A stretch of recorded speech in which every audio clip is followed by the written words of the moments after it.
नमस्कार दोस्तों। कहिए कैसे हैं आप सब। उम्मीद करती हूँ आप सब बहुत अच्छे होंगे। आपकी अपनी पसंदीदा कहानी में आपका स्वागत है। आइए सुनते हैं प्रेमचंद द्वारा लिखित कहानी सौभाग्य के कोड़े। आवाज सरोज शर्मा। लड़के क्या अमीर घर के हों चाहे गरीब के, विनोदशील हुआ ही करते हैं। उनकी चंचलता बहुधा उनकी दशा और स्थिति की परवाह नहीं करती है। नथुआ के माँ बाप दोनों मर चुके थे। अनाथों की भांत वह राय भोलानाथ के द्वार पर पड़ा रहता था। राय साहब दयाशील पुरुष थे। कभी कभी एक आधा पैसा दे देते। खाने को भी घर में इतना जूठा बचता था कि ऐसे ऐसे कई अनाथ पाल सकते थे। पहनने को भी उनके लड़कों के उतारे मिल जाते थे। इसलिए नथुआ अनाथ होने पर भी दुखी नहीं था। राय साहब ने उसे एक ईसाई के पंजे से छुड़ाया था। इन्हें इसकी परवाह न हुई कि मिशन में उनकी शिक्षा होगी, आराम से रहेगा। उन्हें यह मंजूर था कि वह हिंदू रहे। अपने घर के जूठे भोजन को वह मिशन के भोजन से कहीं पवित्र समझते थे। उनके कमरों की सफाई मिशन की पाठशाला की सफाई से कहीं ज्यादा थी। हिंदू रहे चाहे जिस भी दशा में रहे, ईसाई हुआ तो फिर सदा के लिए हाथ से निकल जाएगा। नथुआ को बस राय साहब के बंगले में झाड़ू लगा देने के सिवा और कोई काम न था। भोजन करके खेलता फिरता रहता था। कर्मानुसार ही उसकी वर्ण व्यवस्था भी हो गई। घर के अन्य नौकर चाकर उसे भंगी कहते थे और नथुआ को इसमें कोई ऐतराज न होता था। नाम की स्थिति पर क्या असर पड़ता है, इसकी उस गरीब को कुछ खबर न थी। भंगी बनने में कुछ हानि भी न थी। उसे झाड़ू देते समय कभी पैसे पड़े मिल जाते, कभी और कोई चीज मिल जाती। इससे वह सिगरेट पिया करता था। नौकरों के साथ उठने बैठने से उसे बचपन में ही तंबाकू, सिगरेट और पान का चस्का लग गया था। राय साहब के घर में यूं तो बालकों और बालिकाओं की कमी न थी। दर्जनों भांजे भतीजे पड़े रहते थे, पर उनकी नीच की संतान केवल एक पुत्री थी। उसका नाम रत्ना था। रत्ना को पढ़ाने को दो मास्टर थे। एक मेम साहब अंग्रेजी पढ़ाने आया करती थी। राय साहब की यह हार्दिक अभिलाषा थी कि रत्ना सर्वगुण आगरी हो और जिस घर में जाए उसकी लक्ष्मी बने। वह उसे अन्य बालकों के साथ न रहने देती। उनके लिए अपने बंगले में दो कमरे अलग कर दिए गए थे, एक पढ़ने के लिए, दूसरा सोने के लिए। लोग कहते हैं लाल प्यार से बच्ची जिद्दी और शरीर हो जाती है। रत्ना इतने लाड़ प्यार पर भी बड़ी सुशील बालिका थी। किसी नौकर को रे तक न पुकारती थी, किसी भिखारी तक को न दुत्कारी थी। नथुआ को वह पैसे मिठाइयाँ दे दिया करती थी, कभी कभी उससे बातें भी किया करती थी। इससे वह लड़का उनके मुंह लग गया था। एक दिन नथुआ रत्ना के सोने के कमरे में झाड़ू लगा रहा था। रत्ना दूसरे कमरे में मेम साहब से अंग्रेजी पढ़ रही। नथुआ की सामत आई जो तो झाड़ू लगाते लगाते उसके मन में यह इच्छा हुई कि रत्ना के पलंग पर सोऊं। कैसी उजली चादर बिछी हुई है, गद्दा कितना नरम और मोटा है, कैसा सुंदर दुशाला है। रत्ना इस गद्दे पर कितने आराम से सोती है, जैसे चिड़िया के बच्चे घोंसले में। तभी तो रत्ना के हाथ इतने गोरे और कोमल हैं। मालूम होता है देह में रुई भरी हुई है। यहाँ कौन देखता है। यह सोचकर उसने पैर फर्श से पोंछे और चटपट पलंग पर आकर लेट गया और दुशाला ओढ़ लिया। गर्व और आनंद से उसका हृदय पुलकित हो गया। वह मारे खुशी के दो तीन बार पलंग पर उछल पड़ा। उसे ऐसा मालूम हो रहा था मानो मैं रुई में लिपटा हुआ हूँ। जिधर करवट लेता था देह अंगुल भर नीचे धंस जाती थी। वह स्वर्गीय सुख मुझे कहाँ नसीब। मुझे भगवान ने राय साहब का बेटा क्यों नहीं बनाया। सुख का अनुभव होते ही उसे अपनी दशा का वास्तविक ज्ञान हुआ और चित्त क्षुब्ध हो गया। एकाएक राय साहब किसी जरूरत से कमरे में आए तो नथुआ को रत्ना के पलंग पर लेटे देखा। मारे क्रोध के जल उठे। बोले, क्यों बे सुअर, तू अब क्या कर रहा है? नथुआ ऐसा घबराया मानो नदी में पैर फिसल पड़ा हो। चारपाई से कूदकर अलग खड़ा हो गया और फिर झाड़ू हाथ में ले ली। राय साहब ने फिर पूछा, यह क्या कर रहा था? नथुआ, कुछ तो नहीं सरकार। राय साहब, राय साहब, अब तेरी इतनी हिम्मत हो गई है कि रत्ना की चरपाई पर सोएगा? नमक हराम कहीं का, लाना मेरा हंटर। हंटर मंगवा कर राय साहब ने नथुआ को खूब पीटा। बेचारा हाथ जोड़ता था, पैरों पड़ता था, मगर राय साहब का क्रोध शांत होने का नाम नहीं ले रहा था। सब नौकर जमा हो गए और नथुआ के जले पर नमक छिड़कने लगे। राय साहब का क्रोध और भी बढ़ा। हंटर हाथ से फेंक कर ठोकरों से मारने लगे। रत्ना ने यह रोना सुना तो दौड़ी हुई आई और समाचार सुनकर बोली, दादाजी, बेचारा मर जाएगा, अब इस पर दया कीजिए। राय साहब, मर जाएगा? उठवा कर फेंकवा दूंगा, इस बदमाशी का मजा तो मिल जाएगा। रत्ना, मेरी ही चरपाई थी ना, मैं उसे क्षमा करती हूँ। राय साहब, जरा देखो तो अपनी चरपाई की गत, पाजी के बदन की मैल भर गई होगी, भला इसे सूझी क्या? क्यों बे, तुझे सूझी क्या? यह कहकर राय साहब फिर लपके, मगर नथुआ आकर रत्ना के पीछे दुबक गया। इसके सिवा और कई शरण न थे। रत्ना ने रोकर कहा, दादाजी, मेरे कहने से अब इसका अपराध क्षमा कीजिए। राय साहब, क्या कहती हो रत्ना? ऐसे अपराधी कहीं क्षमा किए जाते हैं? खैर, तुम्हारे कहने पर मैं इसे छोड़ देता हूँ, नहीं तो आज जान लेकर छोड़ता। सुन बे नथुआ, अपना भला चाहता है तो फिर यहाँ न आना, इसी दम निकल जा, सुअर नालायक कहेगा। नथुआ प्राण छोड़कर भागा, पीछे फिरकर न देखा। सड़क पर पहुंचकर वह खड़ा हो गया। यहाँ राम राय साहब उसका कुछ नहीं कर सकते थे। यहाँ सब लोग उसकी मुंह देखी तो न कहेंगे। कोई तो कहेगा कि लड़का था, भूल ही हो गई, तो क्या प्राण ले लीजिएगा? यहाँ मारे तो देखूं, गाली देकर भागूंगा, फिर कौन मुझे पा सकता है? इस विचार से उसकी हिम्मत बढ़ी। बंगले की तरफ मुंह करके जोर से बोला, यहाँ आओ तो देखें, और फिर भागा कि कहीं राय साहब ने न सुन लिया हो। नथुआ थोड़ी ही दूर गया था कि रत्ना की मेम साहब अपने टमटम पर सवार आती हुई दिखाई दी। उसने समझा शायद मुझे पकड़ने आ रही, फिर भागा, किंतु जब पैरों में दौड़ने की शक्ति न रही तो खड़ा हो गया। उसके मन ने कहा, यह मेरा क्या कर लेंगी, मैंने इनका कुछ बिगाड़ा थोड़े ही है। क्षण भर में मेम साहब आ पहुंची और टमटम रोक कर बोली, नाथू, कहाँ जा रहे हो? नथुआ, कहीं नहीं मेम साहब, राय साहब के यहाँ फिर जाएगा तो वह मारेंगे, क्यों नहीं मेरे साथ चलता, मिशन में आराम से रह, आदमी हो जाएगा। नथुआ, किरस्तान तो न बनाओगी? मेम साहब, किरस्तान क्या भंगी से भी बुरा है पागल? नथुआ, ना भैया, किरस्तान न बनूंगा। मेम साहब, तेरा जी चाहे न बनना, कोई जबरदस्ती थोड़े ही है। नथुआ थोड़ी देर तक टमटम के साथ चला, पर उसके मन में संशय बना हुआ था। सहसा वह रुक गया। मेम साहब ने पूछा, क्यों, चलता क्यों नहीं? नथुआ, मैंने सुना है मिशन में जो कोई जाता है किरस्तान हो जाता है, मैं न जाऊंगा, आप साझा देती हैं मेम साहब। अरे पागल, वहां तुझे पढ़ाया जाएगा, किसी की चाकरी न करनी होगी, शाम को खेलने को छुट्टी मिलेगी, कोट पतलून पहनने को मिलेगी, चल के 2-4 दिन देख तो लो। नथुआ ने इस प्रलोभन का उत्तर न दिया, एक गली से होकर भागा। जब टमटम दूर निकल गया तो वह निश्चिंत होकर सोचने लगा, जाऊं, कहीं कोई सिपाही पकड़कर थाने न ले जाए। मेरी बिरादरी के लोग तो वहां रहते हैं, क्या वह मुझे अपने घर रखेंगे? कौन बैठकर खाएगा?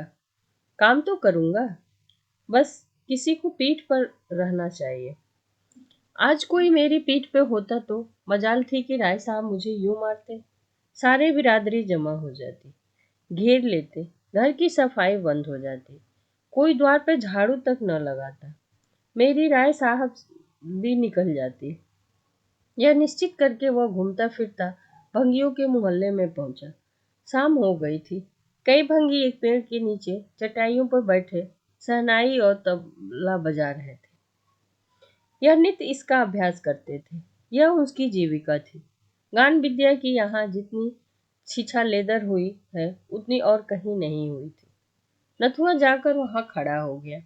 उसे बहुत ध्यान से सुनते देखकर एक भंगी ने पूछा, कुछ गाता है? नथुआ, अभी तो नहीं गाता, पर सिखा दोगे तो गाने लगूंगा। भंगी, बहाना मत कर, बैठ, कुछ गाकर सुना। मालूम तो हो कि तेरे गले भी है या नहीं। गला ही ना होगा तो क्या कोई सिखाएगा? नथुआ, मामूली बाजार के लड़कों की तरह कुछ न कुछ गाना जानता हूँ। रास्ता चलता तो कुछ न कुछ गाने लगता था। तुरंत गाने लगा। उस्ताद ने सुना, जौहरी था, समझ गया। यह कांच का टुकड़ा नहीं, बोला कहाँ रहता है? नथुआ ने अपनी राम कहानी सुनाई। परिचय हो गया। उसे आश्रय मिल गया और विकास का वह अवसर मिल गया जिसने उसे भूमि से आकाश पर पहुंचा दिया। 3 साल उड़ गए। नथुआ के गाने की सारे शहर में धूम मच गई और वह केवल एक गुड़ी नहीं, सर्वगुणी था। गाना, शहनाई बजाना, पखावज बनाना, सारंगी, तंबूरा, सितार, सभी कलाओं में वह दक्ष हो गया था। उस्तादों को भी उसकी चमत्कारी बुद्धि पर आश्चर्य होता था। ऐसा मालूम होता था कि उसने पहले ही पढ़ी हुई विद्या दोहरा ली है।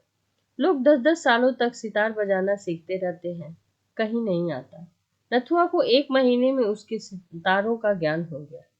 ऐसे कितने ही रत्न पड़े हैं जो किसी पारखी से भेंट न होने के कारण मिट्टी में मिल जाते हैं। संयोग से इन्हीं दिनों ग्वालियर में एक संगीत सम्मेलन हुआ।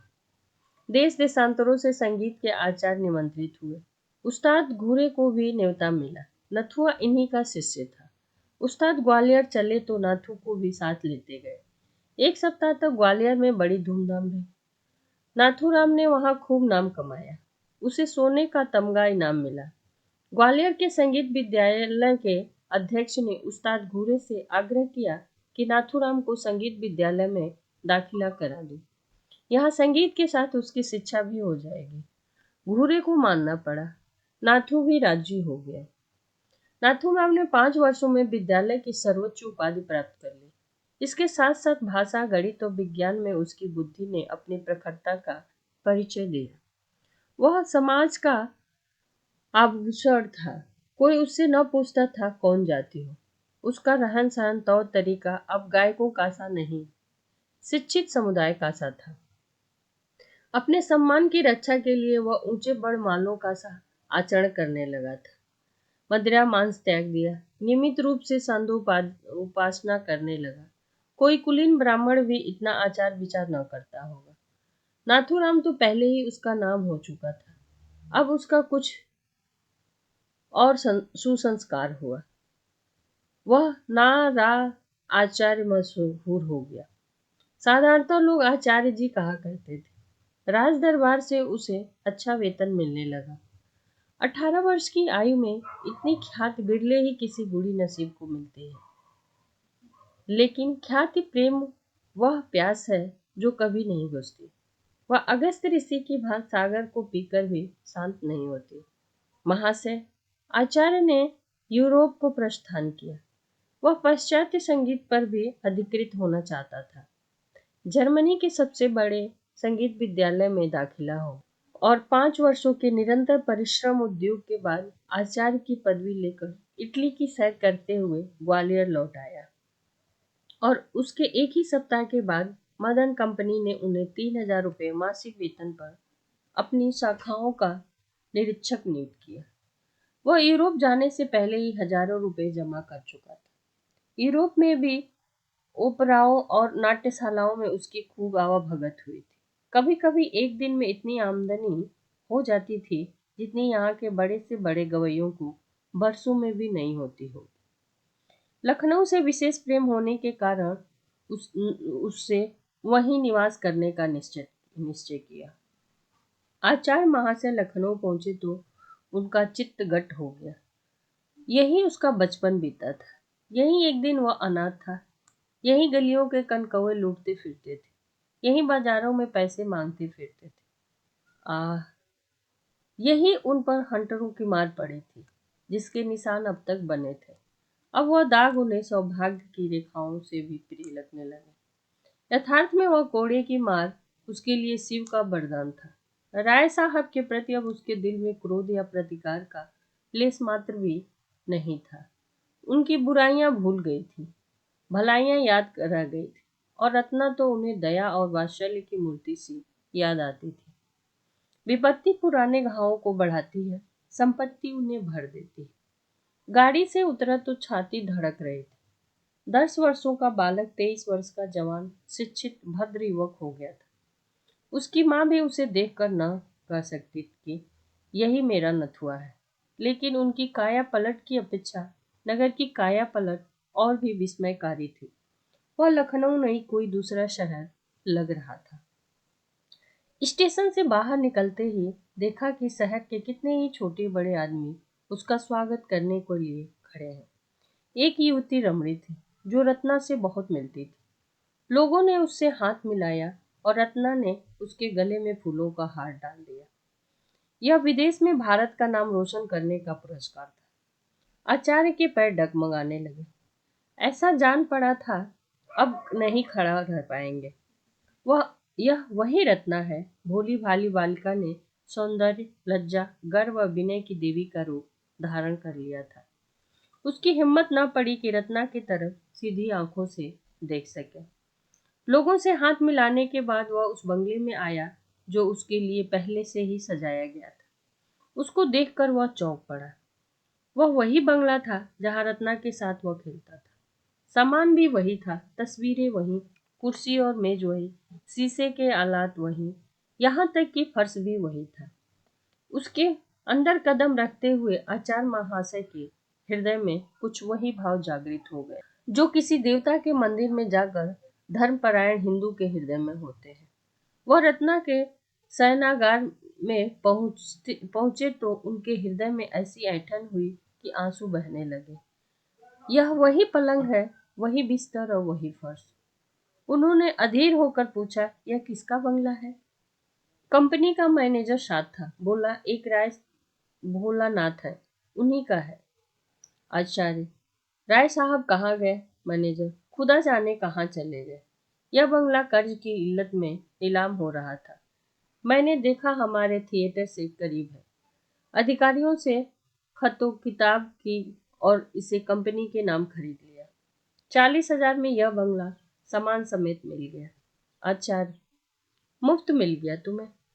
राय साहब की कुछ खबर नहीं? मैनेजर, सुना था कि कहीं तीर्थ करने गए थे, खुदा जाने लौटे या नहीं। आचार्य महाशय अब शाम को सावधान होकर बैठे तो एक आदमी से पूछा, क्यों जी उस्ताद, घूरे का भी हाल जानते हो? उनका नाम बहुत सुना है। आदमी ने सकरूढ़ भाव से पूछा, कहा, खुदाबंद, उनका हाल कुछ न पूछिए। शराब पीकर घर आ रहे थे, रास्ते में बेहोश होकर सड़क पर गिर पड़े। उधर से एक मोटर लारी आ रही थी, ड्राइवर ने देखा नहीं, लारी उनके ऊपर से निकल गई। सुबह को लाश मिली। खुदाबंद अपने फन में एक था, अब उसकी मौत से लखनऊ वीरान हो गया। अब ऐसा कोई नहीं रहा जिस पर लखनऊ को घमंड हो। नथुआ नाम के एक लड़के को उन्होंने कुछ सिखाया था और उससे हम लोगों को उम्मीद थी कि उस्ताद का नाम जिंदा रखेगा, पर वह यहाँ से ग्वालियर चला गया, फिर पता नहीं कहाँ चला गया। आचार्य महाशय के प्राण सूखे जाते थे कि अब बात खुली कि तब खुली।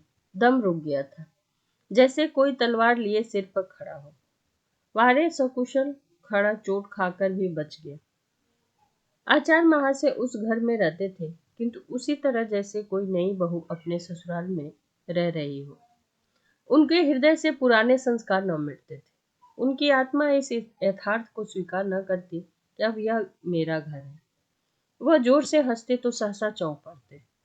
मित्रगण आकर शोर मचाते तो उन्हें एक अज्ञात शंका होती थी। लिखने पढ़ने के कमरे में शायद वह सोते तो उन्हें रात भर नींद नहीं आती थी। यह ख्याल दिल में जमा हुआ था कि यह पढ़ने लिखने का कमरा है। बहुत अच्छा होने पर भी वह पुराने सामान को बदल न सकते थे, और रत्ना के शयनगार को तो उन्होंने फिर कभी नहीं खोला। वह ज्यों का त्यों बंद पड़ा रहता था। उसके अंदर जाते हुए उनके पैर थरथराने लगते थे। उस पलंग पर सोने का तो ध्यान ही नहीं रहा उन्हें।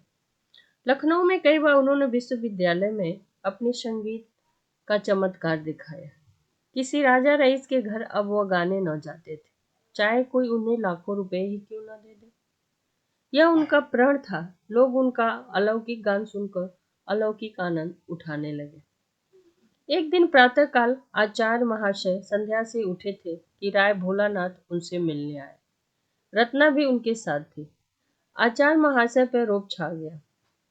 बड़े बड़े यूरोपीय थिएटरों में भी उनका हृदय इतना भयभीत न हुआ था। उन्होंने जमीन तक झुककर राय साहब को सलाम किया। भोलानाथ उनकी नम्रता से कुछ विस्मित हो गए थे। बहुत दिन हुए जब लोग उन्हें सलाम किया करते थे। अब तो जहां जाते थे हंसी उड़ाई जाती थी। रत्ना भी लज्जित हो गई। राय साहब ने कातर नेत्रों से इधर उधर देखकर कहा, आपको यह जगह पसंद तो आई होगी। आचार्य, जी हाँ, इससे उत्तम स्थान की तो मैं कल्पना भी नहीं कर सकता। भोलानाथ, यह मेरा ही बंगला है। मैंने ही इसे बनवाया और मैंने ही इसे बिगाड़ दिया था। रत्ना ने झेपते हुए कहा, दादाजी, इन बातों से क्या फायदा। भोला, फायदा नहीं है बेटी, तो नुकसान भी नहीं है। सज्जनों से अपनी विपत्ति कहकर चित्त शांत होता है। महाशय, यह मेरा ही बंगला है, या यूं कहिए कि था। 50,000 सालाना इलाके से मिलते थे। कुछ आदमियों की संगत में मुझे सट्टे का चस्का पड़ गया। 2-3 बार तवा तोड़बाजी हाथ आए। हिम्मत खुल गई। लाखों के वारे न्यारे होने लगे, किंतु एक ही घाटे में सारी कसर निकल गई। बधिया बैठ गई। सारी जायदाद खो बैठे। सोचिए, 25 लाख का सौदा था। कौड़ी चित पड़ती तो आज इस बंगले का कुछ और ही ठाठ होता। नहीं तो पिछले दिनों को याद कर करके हाथ मलता हूँ। मेरी रत्ना को आपके गाने से बड़ा प्रेम है। जब देखो आपकी ही चर्चा किया करती है। इसे मैंने बीए तक पढ़ाया। रत्ना का चेहरा शर्म से लाल हो गया। बोली, दादाजी, आचार्य महोदय मेरा हाल जानते हैं। इनको मेरे परिचय की जरूरत नहीं। महाशय, क्षमा कीजिएगा। पिताजी उस घाटे के कारण कुछ अव्यवस्थित चित्त से हो गए हैं। वह आपसे यह प्रार्थना करने आए हैं कि यदि आपको कोई आपत्ति न हो तो वह कभी कभी इस बंगले को देखने आया करें। इससे इनके आंसू पुस जाएंगे। इन्हें इस विचार से संतोष होगा कि कोई मेरा मित्र इसका स्वामी है। बस यही कहने के लिए यह आपकी सेवा में आए हैं। आचार्य ने विनयपूर्ण शब्दों में कहा, इसके पूछने की जरूरत नहीं। घर आपका है, जिस वक्त चाहें शौक से आ सकते हैं। बल्कि आपकी इच्छा हो तो आप इसमें रह भी सकते हैं। मैं अपने लिए कोई दूसरा स्थान ठीक कर लूंगा। राय साहब ने धन्यवाद दिया और चले गए। और दूसरे तीसरे यहाँ जरूर आते और घंटों बैठे रहते। रत्ना भी उनके साथ अवश्य आती। फिर कुछ दिन बाद प्रतिदिन आने लगे। एक दिन उन्होंने आचार्य महेश्वर को एकांत में ले जाकर पूछा, क्षमा कीजिएगा, आप अपने बाल बच्चों को क्यों नहीं बुला लेते। अकेले तो आपको बहुत कष्ट होता होगा। आचार्य, मेरा तो अभी विवाह भी नहीं हुआ और न करना चाहता हूँ। यह कहते ही आचार्य महाशय ने आंखें नीची कर ली। भोलानाथ, यह क्यों? विवाह से आपको क्यों द्वेष है। आचार्य, कोई द्वेष विशेष कारण तो नहीं बता सकता, इच्छा ही तो नहीं है। भोलानाथ, आप ब्राह्मण हैं। आचार्य का रंग उड़ गया। सशंक होकर बोले, यूरोप की यात्रा के बाद वरुण भेद नहीं रहता। जन्म से चाहे कुछ हूँ, कर्म से तो शूद्र ही हूँ। भोलानाथ, आपकी नम्रता को धन्य है। संसार में ऐसे सज्जन लोग भी बड़े बड़े हैं। मैं भी कर्म से ही वर्ण मानता हूँ। नम्रता, शील, विनय, आचार, धर्मनिष्ठा, विद्या, प्रेम, यह सब ब्राह्मणों के गुण हैं। और मैं आपको ब्राह्मण ही समझता हूँ। जिसमें वह गुण नहीं, वह ब्राह्मण नहीं, कदापि नहीं। रत्ना तो आपसे बड़ा प्रेम है। आज तक कोई पुरुष उसकी आंखों में नहीं जचा, किंतु आपने उसे वशीभूत कर लिया। इस दृष्टता को क्षमा कीजिएगा। आपके माता पिता। आचार्य, मेरे माता पिता तो आप ही हैं। जन्म किसने दिया यह मैं स्वयं नहीं जानता। मैं बहुत छोटा था तभी उनका स्वर्गवास हो गया था। राय साहब, वह आज जीवित होते तो आपको देखकर उनकी गज भर की छाती होती। ऐसे सपूत बेटे कहाँ मिलते हैं। इतने में रत्ना एक कागज लिए हुए आई और राय साहब से बोली, दादाजी, आचार्य महाशय काव्य रचना भी करते हैं। मैं इनकी मेज पर से यह उठा कर लाई हूँ। सरोजनी नायडू के सिवा ऐसी कविता मैंने और कहीं नहीं देखी। आचार्य ने छुपी हुई निगाहों से एक बार रत्ना को देखा और झुंपते हुए बोले, यूं ही कुछ लिख लिया करता हूँ, मैं काव्य रचना क्या जानूं। प्रेम से दोनों बेवल हो रहे थे। रत्ना गुणों पर मोही थी, आचार्य उसके मोह के वशीभूत थे। अगर रत्ना उसके रास्ते में न आती तो कदाचित वह उससे परिचित भी न होते। किंतु प्रेम की फैली हुई बाहों का आकर्षण किस पर न होगा। ऐसा हृदय कहाँ है जिसे प्रेम जीत न सके। आचार्य महाशय बड़ी दुविधा में पड़े हुए थे। उनका दिल कहता था, जिस क्षण रत्ना पर मेरी असलियत खुल जाएगी उसी क्षण वह मुझसे सदैव के लिए मुंह फेर लेगी। वह कितनी ही उदार हो, जाति के बंधन को कितना ही कष्टमय समझती हो, किंतु उस घृणा से मुक्त नहीं हो सकती जो स्वभावतः मेरे प्रति उत्पन्न होगी। मगर इस बात को जानते हुए भी उसकी हिम्मत न पड़ती थी कि अपना वास्तविक रूप खोलकर दिखा दे।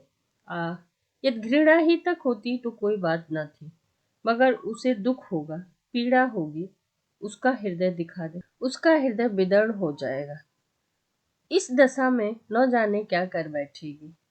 उसे इस अज्ञात दशा में रखते हुए प्रणय पास को दृढ़ करना उन्हें परले सिरे सी निश्चिता प्रतीत होती थी। यह कपट है, दगा है, धूर्तता है जो प्रेम आचरण में सर्वथा निषिद्ध है। इस संकट में पड़े हुए वह कुछ निश्चय न कर सकते थे कि क्या करना चाहिए और क्या नहीं करना चाहिए। इधर राय साहब की आराम दो दिनों दिन बढ़ती जाती थी। उनके मन की बात एक एक शब्द से झलकती थी।